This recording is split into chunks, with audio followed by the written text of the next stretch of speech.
আমরা কাজকর্মের সততা সম্পর্কে আলোচনা করব। কথার সত্যবাদিতা আর কাজকর্মের সততা, এই দুইটাকেই আরবিতে একসঙ্গে বলা হয় আসিদকু, সাদ দাল কফ, সিদকুন। যার মধ্যে এই গুণ থাকে তাকে বলে as-সাদিক। সাদিক। নবী করিম সাল্লাল্লাহু আলাইহি ওয়াসাল্লামের একটা উপাধি ছিল সাদিক। এই উপাধি তিনি নবী হওয়ার আগেই পেয়েছিলেন। আরবের মুশরিকরাই তাকে উপাধি দিয়েছিল, কারণ তারা দেখেছিল যে তিনি সবসময় সত্য কথা বলেন এবং সৎ কাজ করেন। তার উম্মত হিসাবে আমাদেরকেও সৎ হতে হবে, সাদিক হতে হবে, সত্যবাদী ও সৎ হতে হবে, কারণ এইটা ইসলামের বুনিয়াদী শিক্ষা, মৌলিক শিক্ষা। একদম শুরুর দিকেই নবী করিম সাল্লাল্লাহু আলাইহি ওয়াসাল্লাম শিক্ষা দিতেন as-sidqa wal afafa wa ya'muruna bis-sidqi wal afafi। তিনি আমাদেরকে আদেশ করেন as-sidq, সত্যবাদিতা এবং সততার। যেহেতু এটা ইসলামের মৌলিক শিক্ষা, তো অবশ্যই নবী করিম সাল্লাল্লাহু আলাইহি ওয়াসাল্লামের উম্মত হিসাবে আমাদেরকে কাজে কর্মে সৎ হতে হবে। এই কাজে কর্মে সৎ হওয়াকে আমরা খুব সংকীর্ণ অর্থে বুঝি। বিষয়টা আমরা যেমন বুঝি ওই রকমের সংকীর্ণ না। আমরা মনে করি লেনদেনে যে ব্যক্তি উল্টাপাল্টা না করে সেই সৎ।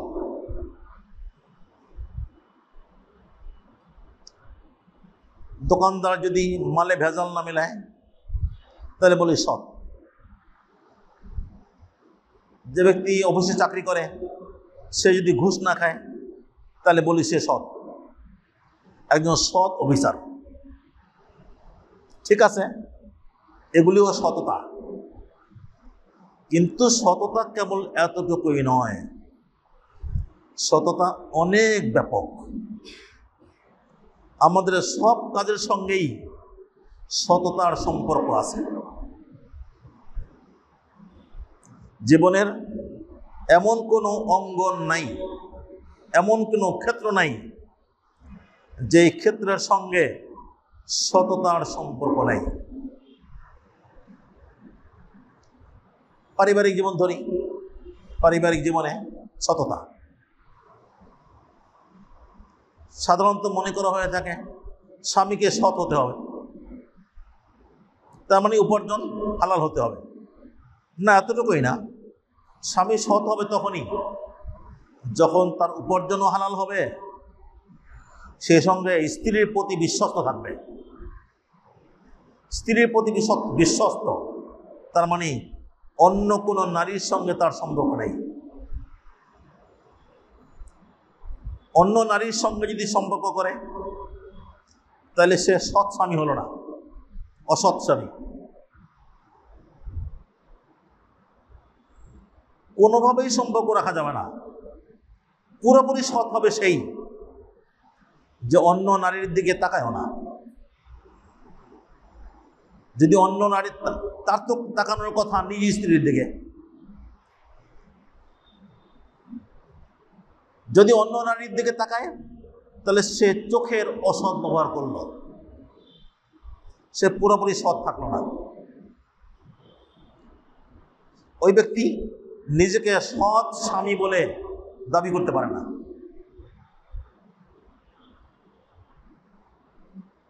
যদি অন্য নারীর সঙ্গে ফোনে অদরকারি কথা বলে, দরকারি কথা বলার মধ্য দিয়ে কিছু বাড়তি কথা বলে, তাহলে মুখের ব্যবহারে সে সৎ হলো না। সে কথা বলে মজা পাবে তো কেবল স্ত্রীর সঙ্গেই। অন্য নারীর সঙ্গে কথা বলে সে মজা নেয় কেন? সে তো অসৎ হলো।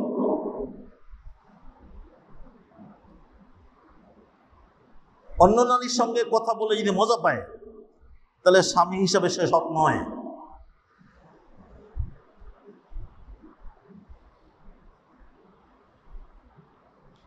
আচ্ছা, স্বামী স্ত্রীর বিষয় বাদ দিলাম,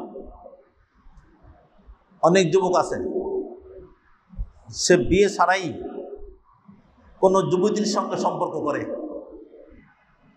বিবাহ পূর্ব সম্পর্ক।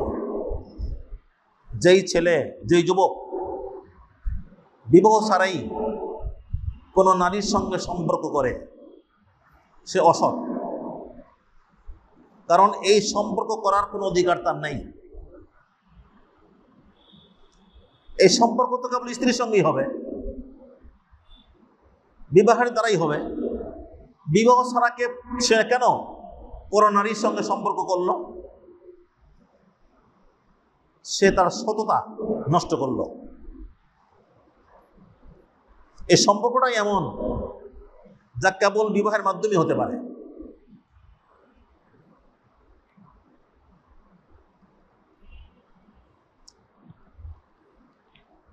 হয়তো সে দাবি করবে যে আমার উদ্দেশ্য তাকে বিবাহ করা, এবং পটায়, হ্যাঁ তোমাকে তো আমি বিবাহ করব, বিবাহ করবে এই কথা বলে তাকে পটায়, তার সঙ্গে এখানে ওখানে ঘোরে। ঠিক আছে, বিবাহ করবে করো, বিবাহ না করেই কেন ঘুরছ? বিবাহ না করেই কেন তার সঙ্গে হোটেলে বসে চা খাচ্ছ? এটা তো হতে পারে বিবাহের পর। আগেই তো তুমি অসততার পরিচয় দিলে, বিবাহ করার আগেই এই মেয়ের সঙ্গে তুমি অসৎ আচরণ করলে। তোমার জন্য এটা জায়েজ ছিল না, তুমি কেন এটা করলে? তা বিয়ের আগেই যখন তুমি তার সঙ্গে অসৎ আচরণ করেছো, তা বিয়ের পরে যে তুমি এই নারীর সঙ্গে বিশ্বস্ত থাকবে, এই বিশ্বাস কিভাবে রাখা যায়? সব যুবতী মেয়ের সতর্ক হওয়া উচিত যে যেই ছেলেরা তাদেরকে পটাতে চায় যে আমি তোমাকে বিবাহ করব, কাজেই চলো ঘুরে আসি, তা প্রথমেই তার সতর্ক হওয়া উচিত যে সে তো অসৎ। সে বিয়ে ছাড়াইয়া আমাকে ঘোরার প্রস্তাব দিচ্ছে কেন? সে তো অসৎ। তো বিয়ের পরও তো সে আমার প্রতি অসৎ আচরণ করবে, বিশ্বস্ততা রক্ষা করবে না, অন্য মেয়েদের সঙ্গে সম্পর্ক করবে। যেই ছেলেরা কোনো মেয়ের সঙ্গে অসৎ আচরণ করতে চায়, সেই মেয়ের কিছুতেই এই ছেলেকে বিয়ে করা উচিত না।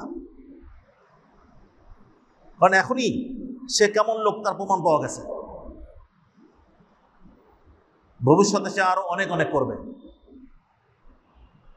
এগুলি অসততা। সে এখানে অসৎ কেবল এই মেয়ের সঙ্গে হয় নাই, সে তার বাবা মায়ের সঙ্গে হয়েছে। কারণ তাকে, এই মেয়েকে বিবাহ করাবে ওই মেয়ের বাবা মা, এই ছেলেকে বিবাহ করাবে তার বাবা মা।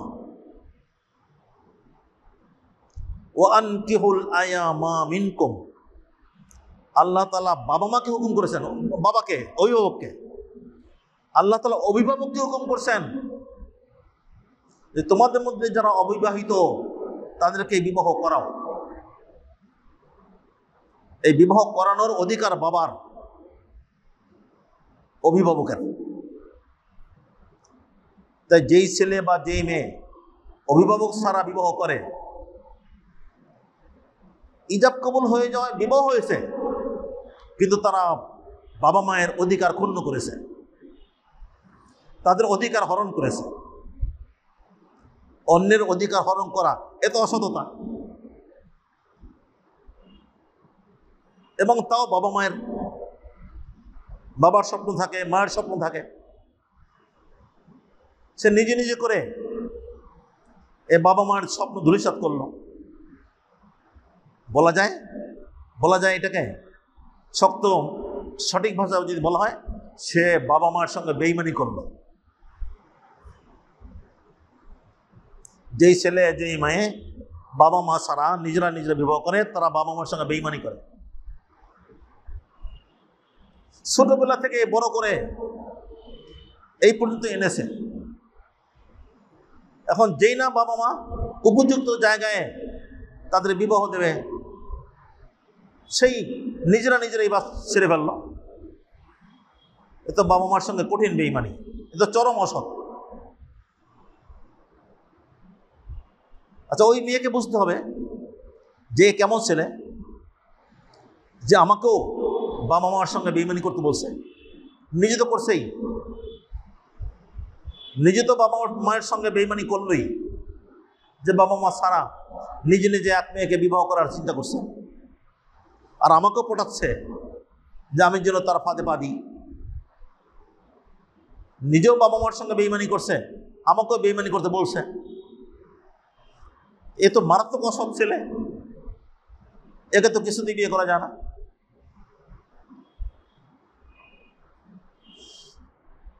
তো এগুলি অসততা, অসাধুতা, অসততা, অসাধুতা।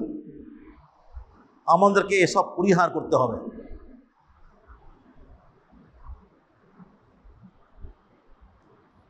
এক মজলিসে, এক বৈঠকে মিটিং হয়েছে।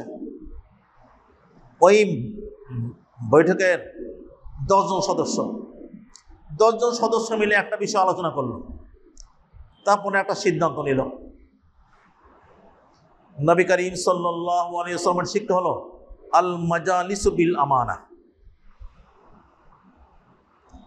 কোন বৈঠকে যে কথাবার্তা হয় এগুলি এই বৈঠকের আমানত, এগুলি বাইরে প্রকাশ করা যাবে না। কিন্তু দেখা যায় যে বাইরে প্রকাশ হয়ে যায়। মজলিস ত্যাগের পরে এই মজলিসেরই কিছু লোক মানুষের কাছ থেকে এই মজলিসের খবর পাচ্ছে। তুমি জানো কেমনে? এ তো তোমার জানার কথা না, এ তো গোপনে আলাদা আমাদের মধ্যে কথা হয়েছে, তোমার তো জানার কথা না। সে কেমনে জানলো? এই মজলিসের কোন এক সদস্য প্রকাশ করেছে। সে অসৎ, এটা অসততা। দেখা যায় প্রশ্নপত্র ফাঁস হয়ে যায়। যারা এটা ফাঁস করলো তারা অসৎ কর্ম করলো। এটা তো গোপন রাখার কথা। যাদের জানা আছে, যে শিক্ষক প্রশ্ন করেছে সেই জানবে, আর কারো জানার কথা না। অন্য কেন জানলো? সে প্রকাশ করেছে। এটা তার অসততা, এটা তার অসাধুতা। পরীক্ষার হলে এক ছাত্র আর এক ছাত্রকে জিজ্ঞেস করে, এই প্রশ্নটা তো আমি পারি না, তুমি এর উত্তর বলে দাও। এই যে জিজ্ঞেস করলো, এটা অসততা।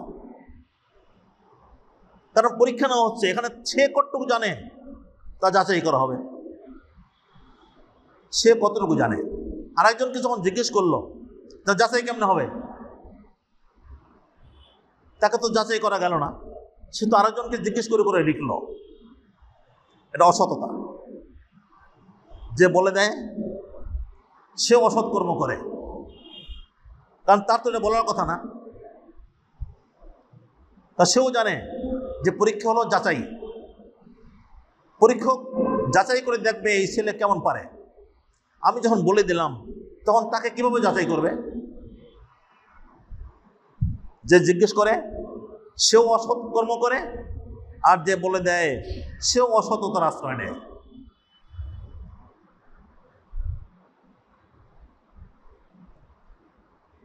একজন আরেকজনের কোনো গোপন কথা জানে, যে কোনোভাবে তার গোপন কথা জেনে ফেলল। শরীয়তের হুকুম যে তুমি এটা অন্যত্র ফাঁস করবে না, অন্যত্র এটা প্রকাশ করবে না, কারণ এটা তোমার জন্য আমানত। একজনের গোপন কিছু দেখে ফেলেছো, শুনে ফেলেছো, এটা তোমার জন্য আমানত, এটা গোপন রাখতে হবে, প্রকাশ করা জায়েজ নেই।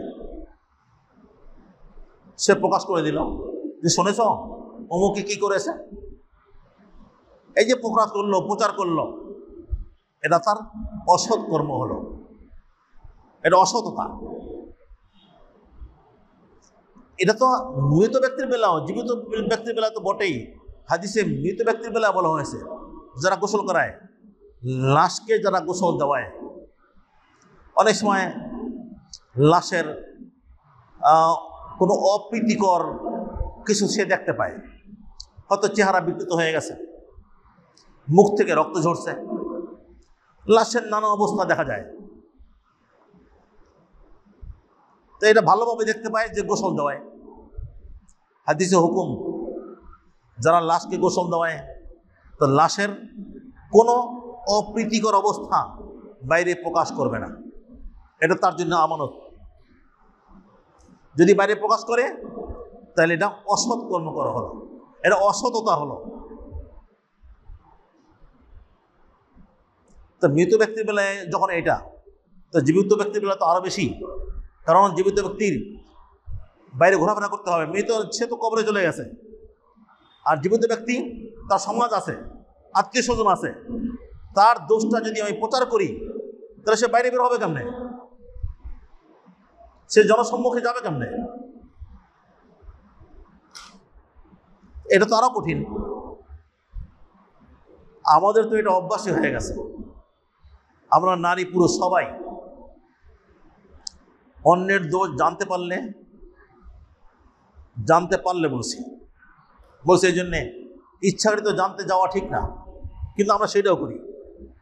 ওয়ালা তাজাসসু, কোরআনে কারিমে হুকুম, ওয়ালা তাজাসসু, অন্যের দোষ খুঁজে বেড়াবে না।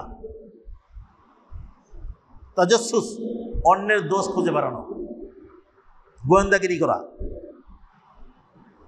গোয়েন্দাকে আরবিতে জাসুস বলে। অন্যের দোষ খুঁজবে না। যদি কেউ কান পাতে যে কি রোমের ভিতরে কি আলোচনা হচ্ছে, কান পাতলো শোনার জন্যে, এটাও অসততা। সে কান পাততে পারে না। অনেকেরই অভ্যাস আছে যে কি হচ্ছে ভিতরে লক্ষ্য করে, কান পেতে শুনতে চায়,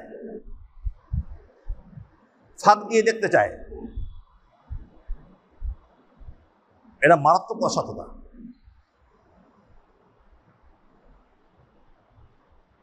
এক্ষেত্রে কিছু বাজে জিনিসও আছে, এটাও নিষেধ করা উচিত। স্বামী স্ত্রী তার পক্ষে কি করছে এটা অনেকে কান পেতে শুনতে চায়, দরজার ফাঁক দিয়ে দেখতে চায়। এটা তো জঘন্য অসততা, এটা তো কিছুতেই হওয়া উচিত না। তো অন্যের দোষ খোঁজা এটা মারাত্মক অসততা। কথা বলা হয়েছে এই যে যদি না খুঁজেও যদি জানতে পারে, কোনোভাবে চোখ পড়ে গেল, সে দেখতে চায় নাই কিন্তু চোখ পড়ে গেছে, এই ক্ষেত্রেও তাকে বলা হয়েছে যে অন্যত্র এটা প্রকাশ করবে না। তুমি যতক্ষণ সম্ভব আড়াল করো।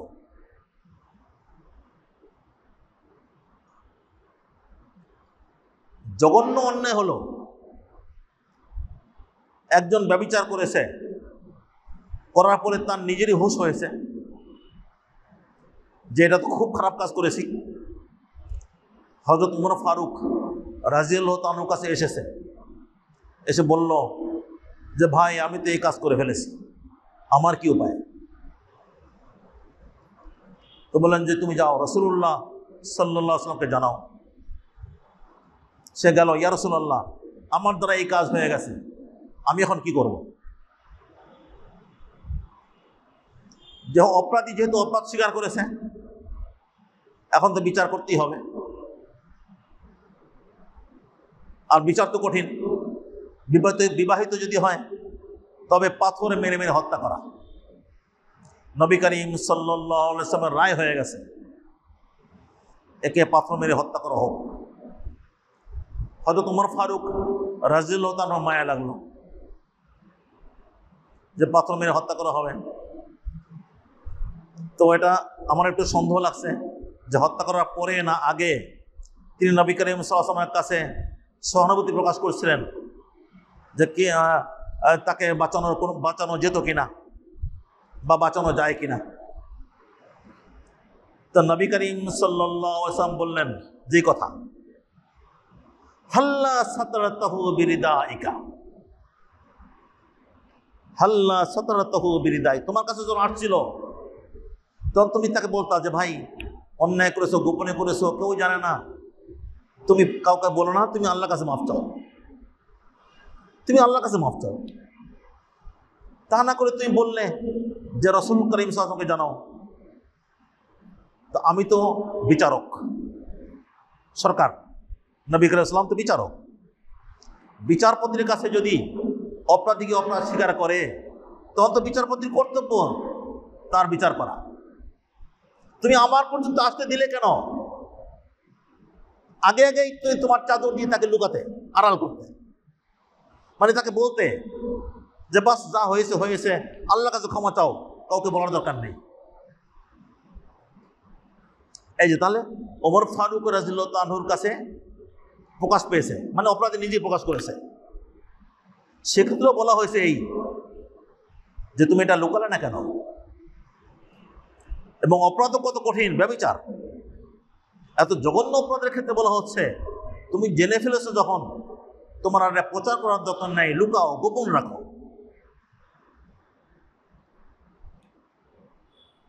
কিন্তু আমাদের কি হাল, যে আমরা যখন জানতে পারি কারো অপরাধ তখন প্রকাশ করার জন্য কেমন যেন মুখ চুলকায়, অস্থির হয়ে যায়, মানুষকে বলার জন্য অস্থির হয়ে যায়, কেমনে কিভাবে প্রকাশ করব, এটা তো অসততা।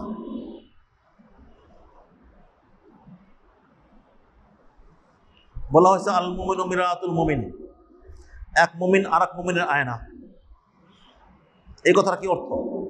এক মুমিন আর এক মুমিনের আয়না, তার মানে আমার চেহারায় কোনো দোষ থাকলে আমি হাজার চেষ্টা করে দেখতে পাবো না, সম্ভব না। নিজের চোখ নিজের চেহারা দেখে না, আরেকজনের চেহারা দেখে।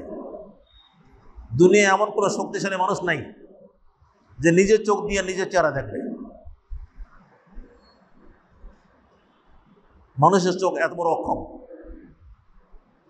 মানুষের শক্তি এত দুর্বল যে নিজের চোখ দিয়ে নিজের চেহারা দেখা যায় না।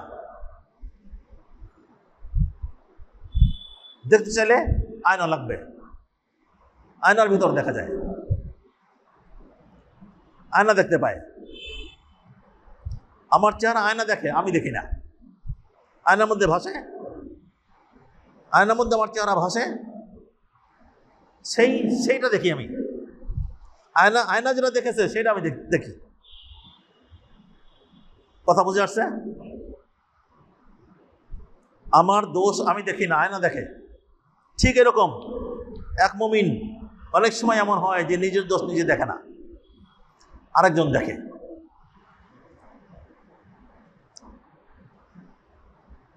সে কোন এক মজলিসে এমন এক কথা বলেছে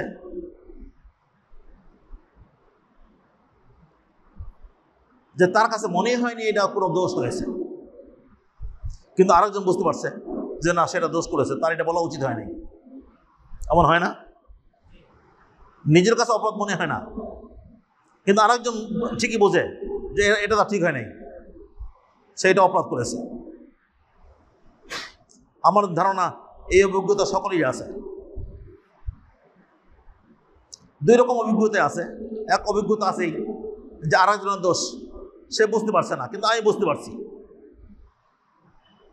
যে এটা দোষ হয়েছে।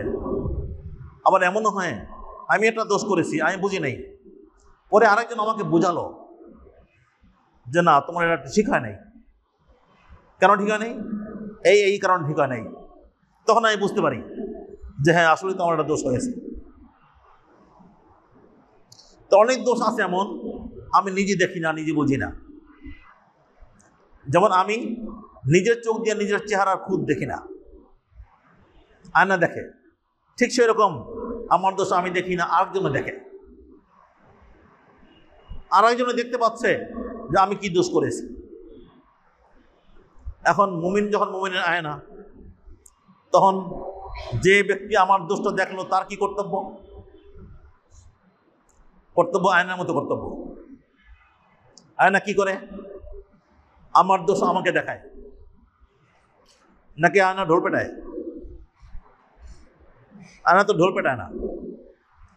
আয়না এমন যে আমার চেহারা থেকে সরালে আর আমাকে দেখা যাবে না।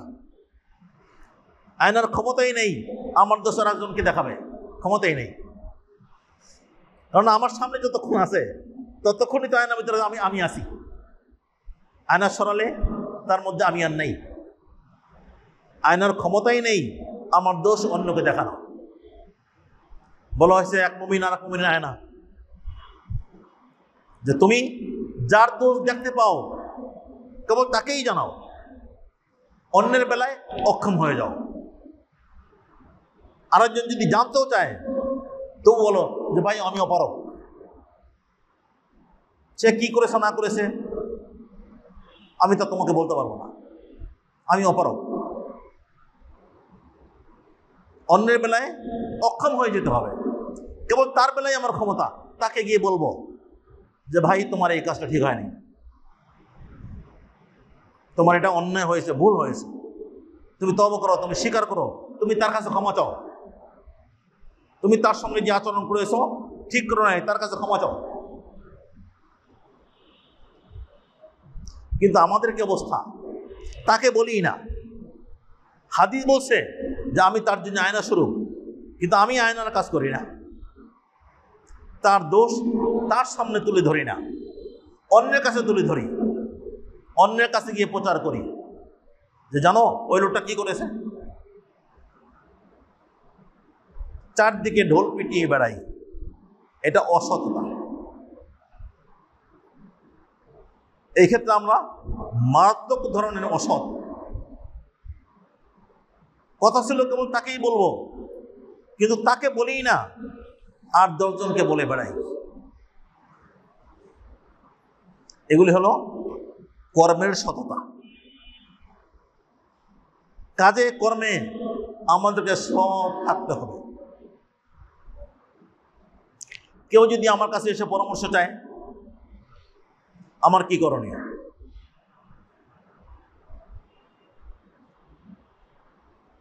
এই ক্ষেত্রে আমরা অধিকাংশই সৎ থাকতে পারি না। যখন পরামর্শ চায় তখন আমি প্রথমে দেখি যেই বিষয়ে পরামর্শ চেয়েছে সেই বিষয়ে আমার কোনো স্বার্থ আছে কিনা।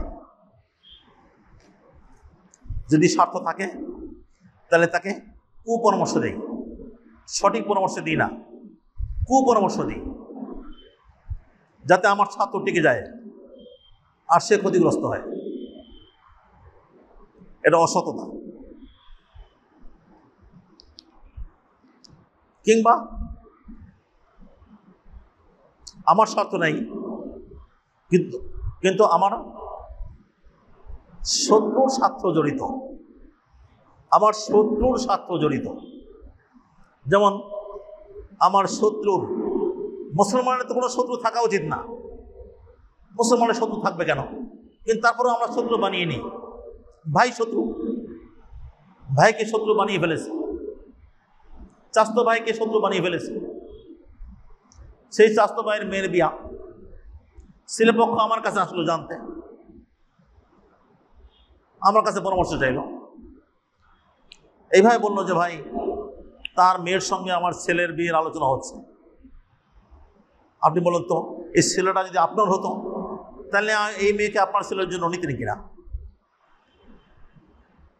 এই তখন বলে দেয় ওই মেয়ের কত কত দোষ আছে, সেগুলো তো বলেই এবং বানিয়ে বানিয়ে কিছু বলে,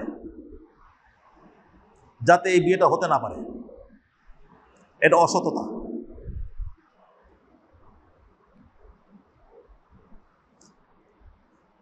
উদাহরণ দিলে বহু দেওয়া যাবে, আমরা কত রকমের যে অসৎ এর হাজার উদাহরণ দেওয়া যাবে। এই যে বিভিন্ন জায়গায় চাকরির ইন্টারভিউ হয়, সেখানে আগে থেকে লোক ঠিক করে রাখে কাকে কাকে নেব। আগের থেকে যদি ঠিক করে রাখা হয় তাহলে ইন্টারভিউ কেন? এত অসততা। এই লোকগুলোকে কেন কষ্ট দেওয়া হলো? এই লোকগুলির মনে কেন আশা জাগানো হলো? তারা আসলো এই আশায় যে চাকরিটা যদি পেয়ে যায়, কিন্তু তারা আগে থেকে লোক ঠিক করে রেখেছে। এ তো অসততা। এমনকি মসজিদের ক্ষেত্রে এটা হয়। মসজিদের খাদেম নেবে, ইমাম নেবে, মসজিদ নেবে, ইন্টারভিউ ডাকে, লোক দেখানো ইন্টারভিউ, তলে তলে নিজেরা ঠিক করে রেখেছে কাকে নেবে। এ তো অসততা হলো। যদি নিজের ঠিক করার লোককেই নিতে হয়, নেওয়া যাবে, কিন্তু সেক্ষেত্রে ইন্টারভিউ ডাকা যাবে না। এর পূর্ণ অধিকার মসজিদ কমিটির কিংবা যে ব্যক্তি চাকরিতে নিয়োগ দেয় তার আছে, যে সে যাকে পছন্দ করে তাকে নেবে। তবে হ্যাঁ, সেখানেও সততার ব্যাপার আছে। তা হলো উপযুক্ত লোককে নিতে হবে, যাকে নেবে সে যেন উপযুক্ত হয়। অযোগ্য লোককে যদি নেয় সেটা অসততা হবে। হ্যাঁ, ইন্টারভিউ ছাড়া যদি আমি যোগ্য লোক পেয়ে যাই, ঠিক আছে, কোনো সমস্যা নেই। কিন্তু লোক দেখানো ইন্টারভিউ কেন? নেব তো তাকে, আমি যাকে ঠিক করেছি, কিন্তু ডাকলাম, পত্রিকায় বিজ্ঞপ্তি দিলাম, আর অনেকেই চলে আসলো, তাদের কাউকে নিলাম না। এটা অসততা। যাই হোক, তো আমাদের মজলিসে আরো ওলামা ইকরাম আছেন, আমরা তাদের মুখ থেকে বয়ান শুনব। সংক্ষেপ কথা এই যে জীবনের সকল কাজে কর্মে আমাদেরকে সৎ হতে হবে। অসৎ ব্যক্তি জান্নাতে যেতে পারবে না, কারণ অসততার সম্পর্ক বান্দার হকের সঙ্গে। বান্দার হকের সঙ্গে অসততা দ্বারা বান্দার হক নষ্ট হয়। আর বান্দার হক নষ্ট হলে যতক্ষণ না ওই বান্দার পক্ষ থেকে মাপ পাওয়া যাবে, ততক্ষণ পর্যন্ত জান্নাতে যাওয়া যাবে না। জান্নাতে যেতে চাইলে অবশ্যই অবশ্যই আমাদেরকে সৎ হতে হবে। আল্লাহ তাবারক ওয়া তাআলা আমাদের সবাইকেই সৎ জীবনযাপনের তৌফিক দান করুন। ওয়া আখিরু দাওয়ানা আলহামদুলিল্লাহি রাব্বিল আলামিন।